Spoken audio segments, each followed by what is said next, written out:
సంస్కృతి సంపద YouTube channel తరపున అందరికీ స్వాగతం. శ్రీమద్ భగవద్గీత ఆధ్యాత్మిక రహస్యాలు అనే శీర్షికలో శ్రీ త్రినాథ్ గారు ధారావాహిక ప్రసంగం చేస్తున్నారు. వారి ధారావాహిక ప్రసంగంలో ఈ రోజు 552వ ప్రసంగం చేస్తున్నారు. శ్రీ త్రినాథ్ గారికి స్వాగతం. నమస్కారం, గుడ్ మార్నింగ్, ఓం శాంతి. శ్రీమద్ భగవద్గీత ఆధ్యాత్మిక రహస్యాలు ఈ యొక్క కార్యక్రమాన్ని వీక్షిస్తున్నటువంటి సోదర సోదరిమణులందరికీ కూడా హార్దిక స్వాగతం, సుస్వాగతం, నమస్సుమాంజలి. మనం మామూలుగా ప్రకృతి పంచతత్వాలు అంటామండి. పంచతత్వాలు అంటే ఏంటి? భూమి, ఆప, అనల, వాయు, ఖమ్ అంటాడు గీతలో 7వ అధ్యాయం 4వ శ్లోకంలో. ఈ 5 పంచతత్వాలు భగవంతుడే క్రియేట్ చేశాడు కదండి చరాచర జగత్తుకి. పరాప్రకృతి, అపరాప్రకృతి అంటాడు. అపరేయమితస్త్వన్యాం ప్రకృతిం విద్ధి మే పరాం జీవభూతాం మహాబాహో యయేదం ధార్యతే జగత్ అన్నాడు అక్కడ 7:5లో. తర్వాత 7:6 కూడా తీసుకున్నట్లయితే ఏతద్యోనీని భూతాని సర్వాణీత్యుపధారయ అహం కృష్ణస్య జగత ప్రభవ ప్రళయ తదా అంటాడు. ఇక్కడ ఏమంటాడు? చరాచర జగత్తు అంటాడు. అచరా ప్రకృతి, చరా ప్రకృతి అంటాడు. ఎందుకు ఇవన్నీ చెప్తున్నానంటే ఆధ్యాత్మికము ధార్మిక మధ్య ఉన్నటువంటి మరొక భేదాన్ని మీ దృష్టికి తేవడం కోసం చెప్తున్నాను.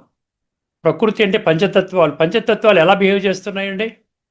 భూమి అది ఏమైనా డివైడ్ చేస్తుందా? హిందువులకి ఒక రకంగా ఉంటాను, లేకపోతే వేరే ధర్మము, కులము, మతము, జాతి, వర్ణము ఇదన్నీ కూడా పెట్టుకుని చేస్తుందండి. ప్రతి ఒక్కరికి కూడా విత్తనం వేసిన ప్రతి ఒక్కరికి పంట వస్తుందా? అమెరికాలో వేసినా వస్తుంది, ఇండియాలో వేసినా వస్తుంది, ఎక్కడో గ్రామంలో వేసినా వస్తుంది కదా. ఏదైనా అంటే పక్షపాతం చూపిస్తోందా? ఆప అంటే నీరు. ప్రపంచంలో మొత్తం అంతా సముద్రం అంతా ఒకటే కదా. మనం పేర్లు పెట్టుకున్నాం.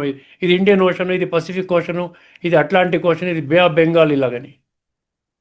అంటే తత్వాలన్నీ కూడా భగవంతుడు నిర్దేశించిన విధంగా నడుస్తున్నాయండి. భూమి, ఆప, అనల అంటే అగ్ని. అగ్ని అందరికీ కదా, అందరికీ ఒకే విధంగా సర్వీసెస్ ఇస్తోంది కదా. వాయువు ఆక్సిజన్ కొంతమందికి ఇస్తాను, కొంతమందికి ఇవ్వనంటుందా? ఆకాశం. ఈ పంచతత్వాలన్నీ కూడా కరెక్ట్గా బిహేవ్ చేస్తున్నాయి. ఇప్పుడు మన శరీరం కూడా పంచతత్వాలతోనే చేసాం కదా. మన శరీరము కూడా పంచతత్వాలతోనే చేయబడింది. భూమి అంటే ఈ మాంసం ముద్ద, ఎముకలు ఇవన్నీ భూమి కింద వస్తాయి. ఆప అంటే నీరు, అంటే మన 5-6 లీటర్ల నీళ్లు ఉంటాయని శాస్త్రజ్ఞులు చెప్తున్నారు. అనల అంటే అగ్ని 98.4 degrees ఉండాలంటారు. వాయువు అంటే మనం పీల్చేటువంటి గాలి. ఆకాశం అంటే ఖాళీ స్థలాలు. సో ఇది కూడా పంచతత్వాలతోనే చేయబడినప్పుడు ఇక్కడ మనిషి ఎందుకు వక్రబుద్ధిగా నడుస్తున్నాడు? ఎందుకు డివైడ్ చేస్తున్నాడు? నా వాళ్ళు, పరాయి వాళ్ళు అని చెప్పి. అర్థమైందండి ఎందుకు జరుగుతోంది అట్లా? కులము, మతము, జాతి, రంగు, రూపు, ఉన్నవాడు, లేనివాడు, నల్లవాడు, తెల్లవాడు, ఈ విధంగా ఎందుకు జరుగుతోంది అంటే ప్రకృతి పతి అయినటువంటి పరమాత్మని గుర్తించలేదు. అదేవిధంగా తనలో ఉన్నటువంటి చైతన్య శక్తిని గుర్తించలేదు. ఎప్పుడైతే చైతన్య శక్తిని గుర్తిస్తాడో ఖచ్చితముగా ప్రకృతి పతి అయినటువంటి పరమాత్మని కూడా గుర్తిస్తాడు.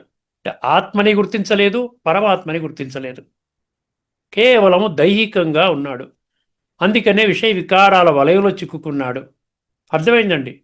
నా వాళ్ళు, పరాయి వాళ్ళు అన్న భేదం వచ్చేసింది. అర్థమైంది? ఇక్కడ తేడా అర్థం చేసుకోండి.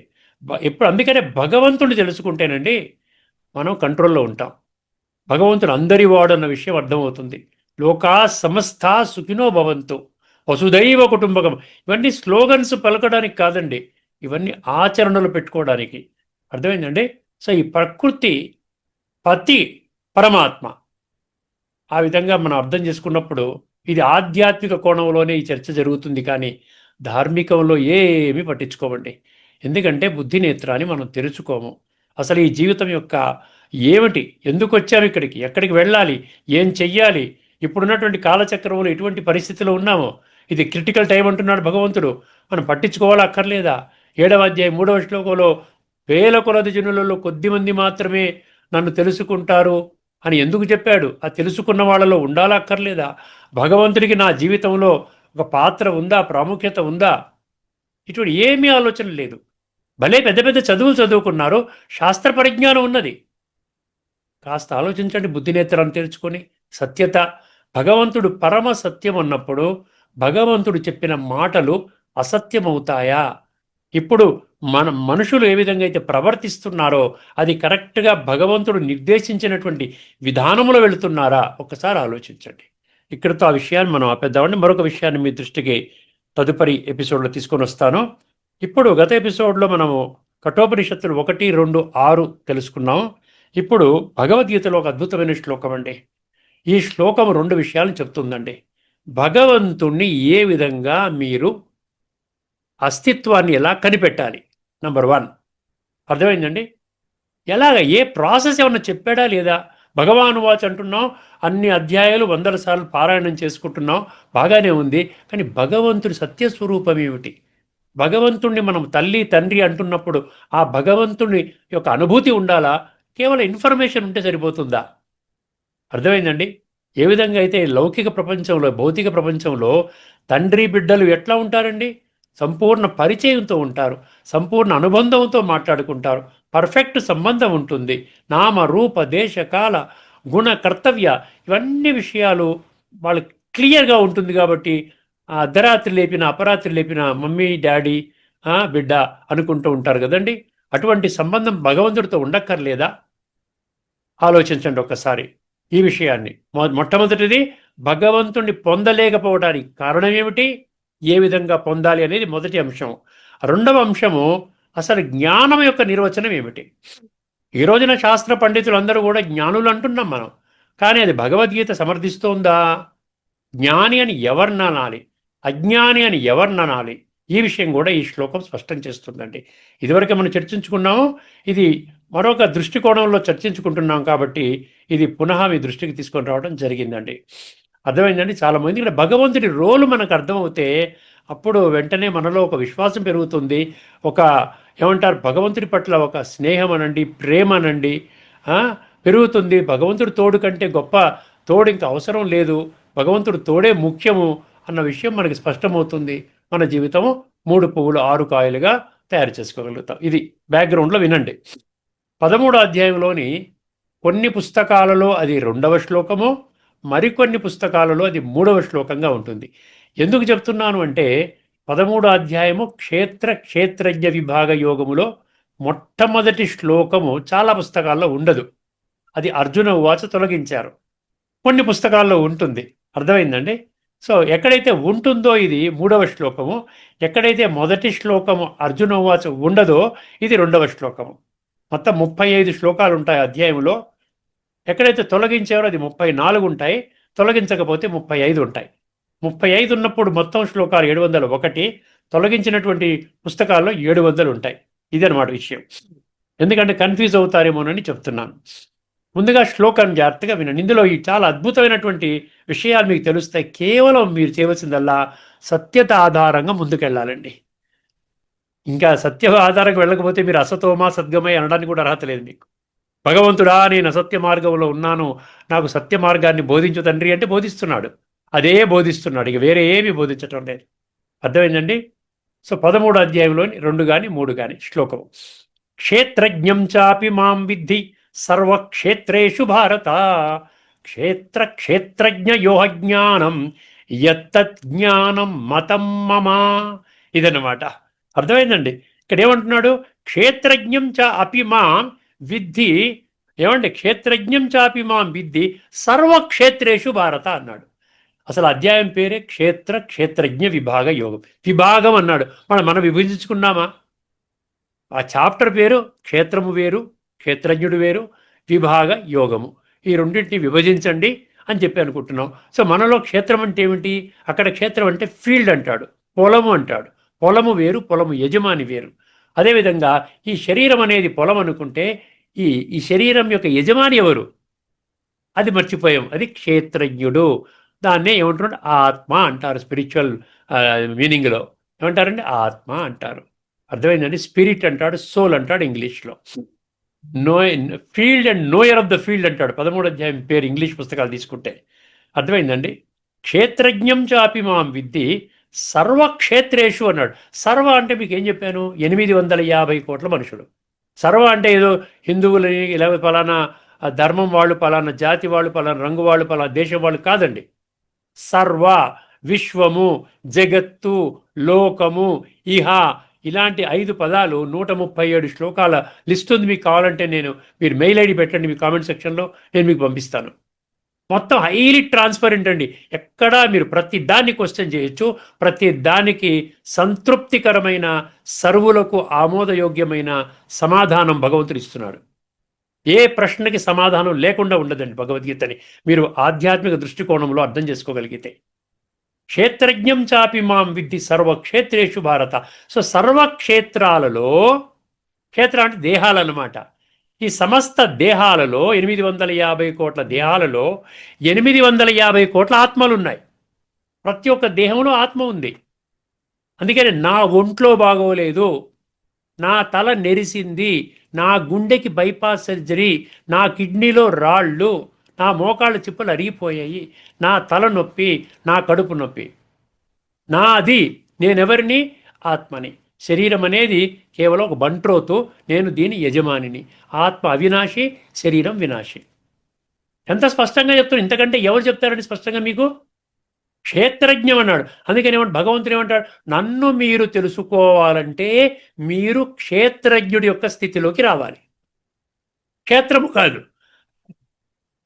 క్షేత్రం అనేది భౌతికం, ఈ 2 కళ్ళతో చూసేది. కానీ భగవంతుడు ఏమంటాడు? నన్ను 2 కళ్ళతో చూడలేరు అన్నాడు కదా 11వ అధ్యాయంలోని 8వ శ్లోకంలో. సో నన్ను 2 కళ్ళతో చూడలేరు. మీరు 2 కళ్ళతో చూస్తామంటే ఎలా కుదురుతుంది? కనెక్ట్ అవ్వటం లేదు. అందుకనే మీరు క్షేత్రజ్ఞుడి యొక్క హోదాలోకి రండి. అంటే ఆత్మిక స్థితిలోకి రండి. ఆత్మిక ఉనికిని కనిపెట్టండి. మీరు నమ్మినా నమ్మకపోయినా, మీకు ఆత్మ ఒప్పుకున్నా ఒప్పుకోకపోయినా మీలో ఆత్మ ఉంది. ఆత్మ వెళ్ళిపోతే డెడ్ బాడీ, ఆత్మ ఉంటే లివింగ్ బాడీ. జీవాత్మ లేకపోతే శవము. అర్థమైందండి? అందువల్ల భగవంతుడు ఏమంటున్నాడు? క్షేత్రజ్ఞుడి యొక్క హోదాలో రండి. సర్వక్షేత్రేషు భారతలో క్షేత్రజ్ఞుడు కూడా ఉన్నాడు. అప్పుడు నన్ను మీరు గుర్తించగలుగుతారంటే ఏంటి ఇక్కడ? క్షేత్రజ్ఞుడు అంటే ఆత్మ. ఆత్మ ఒక మాధ్యమం అన్నమాట. అది ఒక మీడియం. అర్థమైందండి? ఆ మీడియంను మిస్ చేస్తున్నాం మనం. మీడియం మిస్ చేసుకుని మనం భగవంతుడా అంటున్నాం, కనెక్ట్ అవ్వట్లే. అర్థమైందండి? మనం కనెక్ట్ అయ్యేది ఓన్లీ దేవీ దేవతలు కనెక్ట్ అవుతున్నాం. అది కూడా భగవంతుడే మన భౌతిక జస్ట్ ఒక్క జన్మకి పరిమితం కాబట్టి ఇటువంటి కొన్ని కోరికలను తీరుస్తున్నాడు. అది దానితోనే జీవితం కాలం గడిపేస్తున్నాం. అర్థమైందండి? తర్వాత ఇది మొదటిది అర్థమైంది కదండి. క్షేత్రజ్ఞుడి హోదాలో ఉంటే పరమాత్మని మీరు అనుభూతి చేయగలుగుతారు. ఇది 100% తిరుగులేని, తిరస్కరించలేని సత్యము. మీరు అంగీకరించినా పర్వాలేదు, అంగీకరించకపోయినా పర్వాలేదు. ఏమీ నష్టం లేదు. మీరు అంగీకరించకపోతే మీకే నష్టం. తర్వాత రెండవ విషయం చూడండి. జ్ఞానం యొక్క నిర్వచనము క్షేత్రజ్ఞయో జ్ఞానం. క్షేత్రము మరియు క్షేత్రజ్ఞుడు, శరీరము మరియు ఆత్మ. వినాశీ శరీరము, అవినాశీ ఆత్మ. వినాశీ శరీరానికి అవినాశీ ఆత్మ యజమాని. ఆత్మ శరీరాన్ని తీసుకుంటూ విడిచిపెడుతూ ఈ విధంగా కాలచక్రంలో తమ యొక్క పాత్రలని ఈ సృష్టి రంగంపై అభినయిస్తుంది. భగవంతుడు చక్కగా మనం ఈ పాత్రను చక్కగా వేయండి అని చెప్పి మనకు శిక్షణ ఇస్తున్నాడు. ఈ భగవద్గీత 574 శ్రీ భగవానువాచ శ్లోకాల మాధ్యమముగా. అర్థమైంది? ఇప్పుడు క్షేత్రజ్ఞ యోహ జ్ఞానం. క్షేత్రజ్ఞ యహ జ్ఞానం. ఏ జ్ఞానం అయితే క్షేత్రము మరియు క్షేత్రజ్ఞుడి గురించి అర్థం చేయిస్తుందో అదే జ్ఞానము. క్షేత్రజ్ఞ యోహ జ్ఞానం యత్తత్ జ్ఞానం మతం మమ. అదే జ్ఞానము. ఏంటి? మతం మమ అంటే నా యొక్క అభిప్రాయం. 13వ అధ్యాయం మీకు నంబర్ చెప్పాను కదా, మీ దగ్గర ఉన్న పుస్తకం చూసుకోండి. ఇదే ఉంటుంది, ఇంక వేరే ఏమి ఉండదండి. తర్వాత నేను భాష్యకారు రాసినటువంటి అది కూడా చదువుతాను. ఇప్పుడు మీకు తత్వం అర్థమైంది కదా. ఇది ఇప్పుడు కొంచెం డీటెయిల్గా వెళ్దాం. కొంచెం మిగతా శ్లోకాలు ఉన్నాయి, ఉపనిషత్తు మంత్రాలు, సపోర్టింగ్ మంత్రాల లిస్ట్ రాసుకున్నాను, పెద్ద లిస్ట్ రాసుకున్నాను. అది జాగ్రత్తగా వినండి. ఓ అర్జున, అన్ని శరీరాలలో ఉన్న క్షేత్రజ్ఞుడు ఆత్మ. అర్థమైందండి? దాని క్షేత్రజ్ఞుడిని ఆత్మ అంటారు. ఆత్మానుభవం ద్వారా మాత్రమే నన్ను తెలుసుకోగలుగుతారు. ఎందుకంటే నేను కూడా కనపడను, ఆత్మ కూడా కనపడదు. అర్థమైందండి? సూక్ష్మము, ఆత్మ సూక్ష్మము, పరమాత్మ సూక్ష్మము. ఈ 2 భౌతిక నేత్రాలతో చూడలేం. 11వ అధ్యాయంలోని 8వ శ్లోకంలో చెప్పబడింది. క్షేత్రం అంటే శరీరము, క్షేత్రజ్ఞుడు అంటే ఆత్మ. ఈ రెండింటి గురించి తెలిసిన జ్ఞానమే నిజమైన జ్ఞానము అని నా అభిప్రాయము. భగవంతుడు చెప్తున్నాడు. అంటే భగవంతుడి అభిప్రాయం కంటే మనకు గొప్ప అభిప్రాయాలు ఉన్నాయన్నమాట. మనకి అర్థం చేసుకోండి. లోతైన వివరణ 13వ అధ్యాయం అసలు యాక్చువల్ ప్రధానంగా ఈ క్షేత్రము, క్షేత్రజ్ఞుడి గురించే ఉందండి. అంటే క్షేత్రం అంటే ఏమొస్తాయి? ఫిజికల్గా ఏమొస్తుంది? శరీరం వస్తుంది, ఇంద్రియాలు వస్తాయి, అంటే కర్మేంద్రియాలు 5 కర్మేంద్రియాలు, 5 జ్ఞానేంద్రియాలు వస్తాయి, మళ్ళీ మనసు, బుద్ధి, సంస్కారాలు వస్తాయి. అర్థమైంది? ఇదంతా కూడా ఫీల్డ్. దీని యొక్క యజమాని ఎవరు? క్షేత్రజ్ఞుడు. ఇదే మనం చాలా డీటెయిల్గా చర్చించుకున్నాం. ఇప్పటికే 550 ఎపిసోడ్స్ పైననే మనకు నడుస్తోంది కార్యక్రమం. శరీరము, ఇంద్రియాలు, మనసు, బుద్ధి. క్షేత్రజ్ఞుడు అంటే ఎవరు? ఆత్మ. ఈ రెండింటి యొక్క స్పష్టత మనకు లభిస్తోందండి ఎప్పుడైతే మీరు ఈ క్షేత్రజ్ఞ విభాగ యోగంలోకి వెళ్ళి డీటెయిల్డ్గా 34, 35 శ్లోకాలు చదువుకుంటారో, తత్వాన్ని అర్థం చేసుకుంటారు. బుద్ధినేత్రాన్ని తెరుచుకొని క్షేత్రము, క్షేత్రజ్ఞం మధ్య ఆ భేదాన్ని స్పష్టంగా గుర్తించాలి. అప్పుడే గీతా సారాన్ని గ్రహించగలుగుతారు. ఇది గీత బోధించిన ప్రాథమిక ఆధ్యాత్మిక మూల సిద్ధాంతం అండి. నేను ఆత్మని, ఇది నా దేహము. నేను వేరు, శరీరం వేరు. శరీరం పోతుంది, నేను కొత్త శరీరం తీసుకుంటాను. అర్థమైందండి? దాని వలన ఏమంటారు ఇక్కడ? అప్పుడే గీత సారాన్ని గ్రహించగలుగుతారు. ఒకవేళ ఇది మిస్ చేసుకొని మీరు భగవద్గీత చదువుకున్నారనుకోండి, ఏం చెప్పాడు ఇక్కడ? లేనట్లయితే గీత బయటికి వెళ్ళిపోతారు. మీరు గీత బయటికి వెళ్ళిపోయి ఆత్మజ్ఞానం లేదు, పరమాత్మ జ్ఞానం లేదు, సృష్టి చక్ర జ్ఞానం లేదు, సంస్కార పరివర్తన లేదు, కర్మ సిద్ధాంతం లేదు, ఏమీ లేదు. కానీ గీత మాత్రం మీకు తెలుసు. అది పఠన, పారాయణ, శ్రవణ, ప్రచార, ప్రసారం ఆ గ్రూప్లోకి వెళ్ళిపోతారు. అత్యధిక శాతం మంది ఆ గ్రూప్లో ఉన్నారు. కొద్ది శాతం మంది ఏమి తెలియకపోయినా ఆత్మ అనుభూతి చేసుకుని, పరమాత్మ తత్వాన్ని అర్థం చేసుకుని, రాజయోగం ద్వారా సంస్కార పరివర్తన చేసుకున్నారు. కేవలం వాళ్ళే 7వ అధ్యాయం 3వ శ్లోకంలో నిర్వచించినటువంటి గ్రూప్లోకి వస్తారు. వాళ్ళే రేపు రాబోయేటువంటి సత్యత్రేతాయుగాల్లో శ్రేష్టమైన జన్మలు తీసుకోబోతున్నారు. ఇది తిరుగులేని, తిరస్కరించలేని సత్యం. భగవాను వాచ. బయటికి వెళ్ళిపోతారు. అప్పుడు గీతను ఒక భౌతిక శాస్త్రముగా అర్థం చేసుకుంటారు. దానివల్ల ఎటువంటి ప్రయోజనము లేదు. కేవలం సమాచార సేకరణ అవుతుంది, కానీ అనుభవం జరగదు. వర్తమానములో ఇదే పరిస్థితి చూస్తున్నాము. అందువలననే 7వ అధ్యాయం 3వ శ్లోకంలో కొద్దిమంది మాత్రమే నన్ను తత్వం ఆధారంగా గుర్తిస్తారు అని భగవంతుడే స్వయముగా ప్రకటించటము జరిగింది. ఈ శ్లోకము 2 నిగూఢ సత్యాలను బహిర్గతపరుస్తోంది. చెప్పాను కదా. ఎందుకంటే మళ్ళీ కొంచెం రిపీట్ చేస్తున్నాను, ఎందుకంటే చాలా ముఖ్యమైనటువంటి విషయం అండి ఇది. ఒకటి, ప్రతి వ్యక్తి తన మూల స్వరూపంలో ఆత్మ. విశ్వాత్మల తండ్రి పరమాత్మ. ఆత్మానుభవం ద్వారా మాత్రమే పరమాత్మానుభవం. Self realization leads to god realization. ఇది ఫార్ములా. అంతేగాని ముందు అందరూ రియలైజ్ చేసుకుంటే అప్పుడు నేను తీరిగ్గా వచ్చి నేను తెలుసుకుంటానంటే కుదరదండి. ముందు నేను ఆత్మ అనుభవం కావాలి. గాడ్ రియలైజేషన్ కొరకు ఎటువంటి ప్రత్యామ్నాయ మార్గాలు లేవు. నేను భగవంతుని పొందాలి అంటే ఇది ఒకటే మార్గం మీకు ఉంది. అందువలన ఈ శ్లోకం ఏమి తెలియచేస్తుందంటే, పరమాత్మని గుర్తించడానికి ముందుగా నేను శరీరము కాదు, నేను ఆత్మను అన్న గీత బోధించిన ప్రాథమిక ఆధ్యాత్మిక మూల సిద్ధాంతాన్ని అభ్యాసము చెయ్యాలి. నిరంతరం ప్రాక్టీస్ చేయాలి.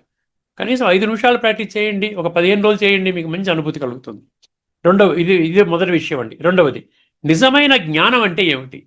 జ్ఞానం యొక్క నిర్వచనము చాలా ఎవరికి తెలియదండి. జ్ఞానం అంటే శాస్త్రజ్ఞానం అనుకుంటున్నారు. వేదాలు, ఉపనిషత్తులు వచ్చిన వాళ్ళు జ్ఞానులు అంటున్నాం. కాదు. ఇక్కడ ఏమంటున్నాడు? ప్రతి ఒక్క మనిషి వ్యక్తిత్వం 2 భాగాలతో కూడి ఉన్నది. ఒకటి కాదు, క్షేత్రము మరియు క్షేత్రజ్ఞుడు, స్థూల శరీరము మరియు సూక్ష్మ ఆత్మ. ఇంగ్లీష్లో హ్యూమన్ బీయింగ్ అంటాం చూసారా. హ్యూమన్ అంటే ఫిజికల్, బీయింగ్ అంటే మెటాఫిజికల్. ఈ సత్యాన్ని గ్రహించిన వారే నిజమైన జ్ఞానులు. మిగతా వారు అందరూ అజ్ఞానులు. నేను ఆత్మను, ఇది నా శరీరము అన్న సత్యాన్ని విస్మరించి నేను శరీరము అని భావించడము అజ్ఞానము. అర్థమైందండి? జ్ఞానం అంటే ఏంటి? నేను ఆత్మను, ఇది నా శరీరము అని తెలుసుకోవడము. ఇది మోహాన్ని తొలగిస్తుంది, విషయ వికారాలను తగ్గిస్తోంది. విషయ వికారాల యొక్క దోషాలు అంటే కామక్రోధ లోభము అహంకారాలు, దాని యొక్క చెడు ప్రభావం నుండి దూరం చేస్తుంది, శాంతి పవిత్రతను ఇస్తుంది. అర్థమైందండి? ఇప్పుడు మీకు కొన్ని గీతా శ్లోకాలు చెప్తున్నాను. 13:3 కనెక్ట్ అయ్యేటువంటి శ్లోకాలు. 13:3 మనకి ఏం కనెక్ట్ అయింది? పరమాత్మని ఆత్మనేత్రము ద్వారానే, ఆత్మ అనుభూతి ద్వారానే తెలుసుకోగలుగుతాం. వేరే ప్రత్యామ్నాయ మార్గాలు లేదు. అర్థమైందా? దానికి అనమాట చాలా శ్లోకాలు మీకు ముందు చాలా శ్లోకాలు నేను 15-20 శ్లోకాలు రాసుకున్నాను. ఎందుకంటే మొత్తం 50 శ్లోకాలు ఉన్నాయి. ఎన్ని వీలైతే అని చెప్తాను. తర్వాత ఇందులో 13, 11 కానీ 12 కానీ అధ్యాత్మ జ్ఞాన నిత్యత్వం తత్వజ్ఞానార్థ దర్శనం ఏతజ్ఞానమితి ప్రోక్తం అజ్ఞానం ఎదతో అన్యదా అంటాడు. అదే నిత్యము ఆత్మజ్ఞానం యొక్క అభ్యాసములో తత్వజ్ఞానం ఆధారంగా అభ్యాసము చేసేటువంటి వాళ్ళ అటువంటి ఆ విధంగా చేయించేది జ్ఞానము, మిగతా అదంతా సమస్తము అజ్ఞానము అని భగవంతుడు డిక్లేర్ చేశాడు. అర్థమైందండి? 13, 11 కానీ 12 కానీ ఉంటుంది ఇక్కడ. ఈ జ్ఞానము తప్ప ఇతర ఎటువంటి జ్ఞానమైన అజ్ఞానమే అన్నాడు. 13:3లోని భావాన్ని బలపరిచే ఇతర గీతా శ్లోకాలు అనేకం ఉన్నాయి. కొన్నింటిని పరిశీలిద్దాం. 2:20 చెప్పాం కదండి, మళ్ళీ చెప్పక్కర్లేదు కదా. 2:20 ఆత్మ అవినాశి న జాయతే మ్రియతే వా కదాచిత్ నాయం భూత్వా భవితావాన భూయ అదేమన్నా అజో నిత్య శాశ్వతో అయం పురాణో న హన్యతే హన్యమానే శరీరే అన్నాడు. అర్థమైందండి? క్షేత్రము వినాశి, క్షేత్రజ్ఞుడు అవినాశి, అంతే తెలుసుకోండి. 2:22 ఏం చెప్తోంది? వాసాంసి జీర్ణాన్ని యథా విహాయ. ఏ విధంగా అయితే ఒక మనిషి చిరిగిన వస్త్రాన్ని మార్చుకొని నూతన వస్త్రాన్ని ధరిస్తాడో అదేవిధంగా ఈ యొక్క వృద్ధ శరీరం ఏదైతే ఉందో, పనికిరాని శరీరం వృద్ధమైపోతుంది కదా, బాల్యము యవ్వనము వృద్ధాప్యము, తర్వాత ఈ శరీరాన్ని మార్చుకొని క్రొత్త శరీరం తీసుకుంటుంది. అంటే మళ్ళీ పునర్జన్మ ఉంటుంది అని కూడా ఇది మనకు చెప్తోంది. అర్థమైందండి? అలాంటప్పుడు మనం ఆత్మను తెలుసుకోవాలా అక్కర్లేదా ఆలోచించండి. తర్వాత 2:22 13:1లో అర్జునోవాచ కొన్ని పుస్తకాలు ఉండదని చెప్పాను చూసారా, ఆ శ్లోకం జాగ్రత్తగా వినండి. ప్రకృతిం పురుషం చైవ క్షేత్రం క్షేత్రజ్ఞయేవచ ఏతత్ వేదితుమిచ్చామి జ్ఞానం జ్ఞేయస్య కేశవ అంటాడు. అక్కడ 6 విషయాల మీద స్పష్టత అడుగుతున్నాడు. ఏమడిగాడు? ప్రకృతి అంటే ఏమిటి, పురుష అంటే ఏంటి, నాకు క్లారిటీ కావాలి హే భగవంతుడా. 2 క్షేత్రం అంటే ఏంటి, క్షేత్రజ్ఞుడు అంటే ఏమిటి నాకు కావాలి. తర్వాత జ్ఞానం అంటే ఏమిటి, జ్ఞేయం అంటే ఏమిటి, జ్ఞానం అంటే ఏమిటి, జ్ఞేయం అంటే ఏమిటి. జ్ఞేయం అంటే ఎవరిని తెలుసుకోవాలి ఇప్పుడు నేను, ఇది క్రిటికల్ టైం అంటున్నారు కదా. ఇప్పుడు కొద్ది సమయం ఉందండి. యాన్యువల్ ఎగ్జామో ఎంసెట్టో గిమ్సెట్టో లేకపోతే యాన్యువల్ ఎగ్జామ్ పిల్లలు రాస్తారు. లాస్ట్లో ఇంకా 2 డేసే ఉంది. ఆ టైంలో టైం వేస్ట్ చేస్తారు ఎవరన్నా? డే అండ్ నైట్, రాత్రి పగలనక టీ తాగుతూ అది చేసుకుంటూ ఇచ్చేసుకుంటూ ఎవరిని డిస్టర్బ్ చేయకండి, నా రూమ్లోకి రానివ్వకండి, ఇప్పుడు అర్జెంటుగా ఉంది ఫలానా సబ్జెక్టు నేను ఫోకస్ చేస్తున్నాను, నాకు 100 మార్కులు రావాలి అనుకుని చదువుకుంటారు కదా. అలాంటి టైం నడుస్తోంది ఇప్పుడు. అర్థమైంది? అందుకని ఏం చెప్తున్నాడు అర్జున వాచి ఇవన్నీ చెప్పమంటున్నాడు. అది కూడా మనము అర్థం చేసుకోలేము. క్షేత్రం వేరు, క్షేత్రజ్ఞుడు వేరు, జ్ఞానం వేరు, జ్ఞేయం వేరు, ప్రకృతి వేరు, పురుషుడు వేరు. అవి తెలుసుకోండి, మీకు జ్ఞానం భగవద్గీత మొత్తం మీ కంట్రోల్లోకి వస్తుంది. తర్వాత 13లో 2వ శ్లోకం కానీ 3వ శ్లోకం, ఇదం శరీరం కౌంతేయ క్షేత్రమిత్య విధీయతే ఏతద్యో వేత్తి తం ప్రాహు క్షేత్రజ్ఞ ఇది తద్విధ అన్నాడు. క్షేత్రం వేరు, క్షేత్రజ్ఞుడు వేరు. క్షేత్రజ్ఞుడు క్షేత్రం యొక్క యజమాని. అర్థమైందండి? ఈ శరీరాన్ని తెలుసుకున్న వాడిని జ్ఞానులు అని అంటారు. తర్వాత ఇంకా 18:61 చూడండి. 18:61 ఈశ్వర సర్వభూతానాం హృద్దేశేర్జున తిష్టతి అన్నాడు. అంటే హృదయం అంటే ఈ యొక్క ఏమంటారు, బుద్ధి, సూక్ష్మ బుద్ధిని హృదయం అంటారు. హృదయం అంటే హార్ట్ కాదు, ఫిజికల్ హార్ట్ కాదు, దివ్య బుద్ధి. దివ్య బుద్ధి ఎక్కడి నుంచి వస్తుంది? ఆత్మజ్ఞానం నుంచే వస్తుంది. 15 సర్వస్య చాహం హృది సన్నివిష్టో మత్త స్మృతిర్జ్ఞానమపోహనం చ. అక్కడ ఏమన్నాడు? సర్వస్య చాహం హృది సన్నివిష్టో, అక్కడ కూడా హృదయం అనే పదం వచ్చింది. 15 తర్వాత 10:20 అహమాత్మా గుడాకేశ సర్వభూతాశయ స్థితో. ఏమండి? అహం ఆదిశ్చ మధ్యం చ భూతానాం అంతయేవచ. గుడాకేశ అంటే ఈ అజ్ఞాన నిద్ర నుండి బయటకు వచ్చినవాడు. అంటే నిద్ర నుంచి మేలుకున్నవాడు అంటే మామూలు నిద్ర కాదు, ఇది అజ్ఞాన అంధకారం నుండి మేలుకున్నవాడు. నేను సమస్త భూతాల హృదయంలో ఉన్న ఆత్మను అన్నాడా పరమాత్మ చెప్తున్నాడు. తర్వాత 15:7 మమైవాంశో జీవభూతో జీవలోకే సనాతన అన్నాడు. ఇంకేమన్నాడు? ఈ జీవలోకములో ఉన్న జీవాత్మ నా అంశయే. నన్ను తెలుసుకోవాలంటే నా అంశ అయిన ఆత్మని తెలుసుకోవాలి. అర్థమైందండి? అది మనస్సుతో కూడిన 6 ఇంద్రియాలను ప్రకృతిలోకి ఆకర్షిస్తుంది. అది వదిలేయండి. 13:22 చెప్పే పురుష ప్రకృతితో ఈ భుంక్తే ప్రకృతిజానుగుణాన్ కారణం గుణసంగోస్య సత్ అసత్ యోని జన్మసు. నీ యొక్క జీవితం, ఈ యొక్క జీవితంలో సుఖము కానీ శాంతి కానీ, భావి జీవితంలో కొంతమంది టాటా బిర్లా ఇంట్లో పుడుతున్నారు, కొంతమంది అడుక్కునేవాడి ఇంట్లో పుడుతున్నారు. దేని ఆధారంగా ఉంటుందంటే ఆత్మ ఎంత శుద్ధిగా ఉంటుందో, ఎంత సాత్వికంగా ఉంటుందో, సాత్విక ప్రధానంగా తయారు చేసుకుంటావో ఈ రాజయోగ ప్రక్రియ ద్వారా దాని ప్రకారంగా నీ జన్మ ఉంటుంది. వేరే భగవంతుడి ఇంటర్ఫియరెన్సో ఉండదు. తల కింద పెట్టి కాళ్ళు పైన పెట్టి లక్షల సంవత్సరాలు తపస్సు చేసినా భగవంతుడు కనికరించరండి. భగవంతుడు చెప్పినటువంటి విధానంలో ఖచ్చితంగా మనము నడవాలి. 13:23 ఉపద్రష్టానుమంతా భర్త భోక్త మహేశ్వర. అక్కడ ఏమంటున్నాడు? ఇక్కడ పరమాత్మ సాక్షిగా ఉంటాడంట. అంతే, నేనేమి చెయ్యను, ఎక్కడ ఇంటర్ఫియర్ అవ్వను, నేను మంచి జ్ఞానం ఇస్తాను. ఆ జ్ఞానాన్ని ఆచరించిన వాళ్ళు నా మార్గంలో వెళ్ళిపోతారు. చక్కగా నేను సత్య త్రేతాయుగాలని స్వర్గాన్ని తయారు చేస్తున్నాను, అందులోకి వచ్చేస్తారు. లేని వాళ్ళని నేనేం చేయగలుగుతాను? అందుకని ఇక్కడ ఏం చెప్పాడు? 7:3లో మనం ఎప్పుడు అనుకుంటున్నాం కదా, మనుష్యాణం సహస్రేషు, కొద్దిమంది మాత్రమే తెలుసుకుంటారు. తర్వాత 4వ అధ్యాయంలోని 34వ శ్లోకం చాలా ముఖ్యమండి.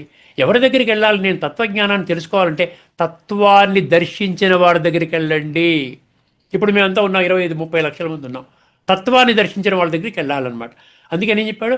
తద్విద్ధి ప్రణిపాతేన పరిప్రశ్నేన సేవయా ఉపదేక్ష్యంతి తే జ్ఞానం జ్ఞానిన తత్వదర్శిన. అండర్లైన్ చేసుకోండి. తత్వాన్ని దర్శించిన వాళ్ళు మీకు జ్ఞానాన్ని ఉపదేశిస్తారు. అప్పుడు మీ జీవితం మారుతుంది. వినయముతో నమస్కరించి ప్రశ్నలు అడిగి సేవ చేసి జ్ఞానులను ఆశ్రయించు. తత్వాన్ని దర్శించిన జ్ఞానులు నీకు ఆ జ్ఞానాన్ని ఉపదేశిస్తారు. 5:16 జ్ఞానేనతు తదజ్ఞానం ఏషాం నాశితమాత్మన.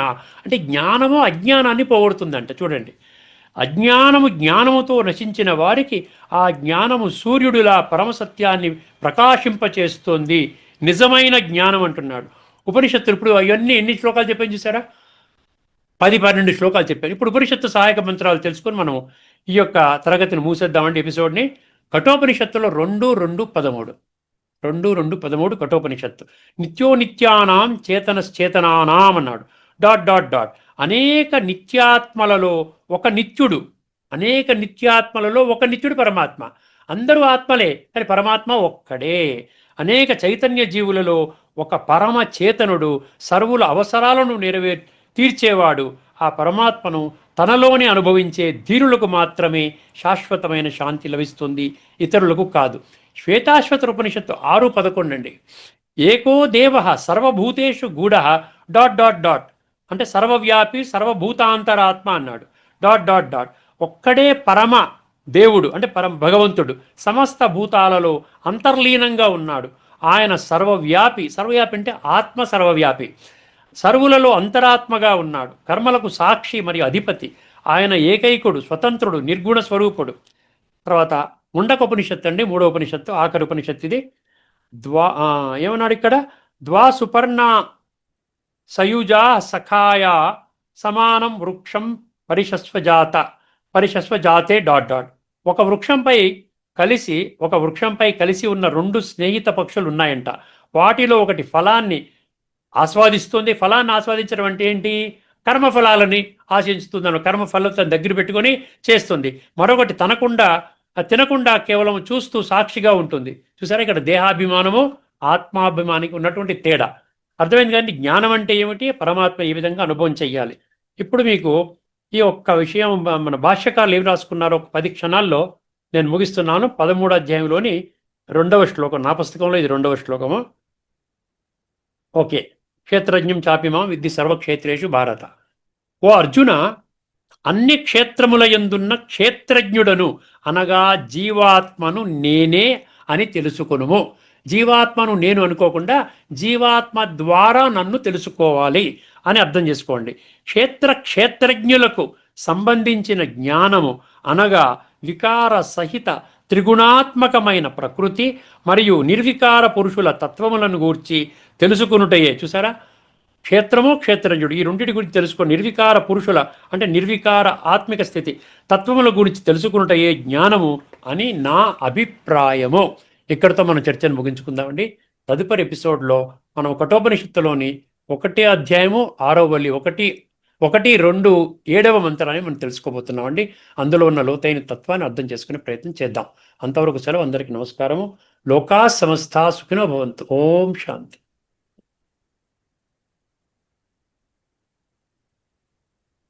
శ్రీమద్ భగవద్గీత ఆధ్యాత్మిక రహస్యాలు అనే శీర్షికలో ధారావాహిక ప్రసంగం చేసిన శ్రీ త్రినాథ్ గారికి ధన్యవాదాలు. నమస్కారం.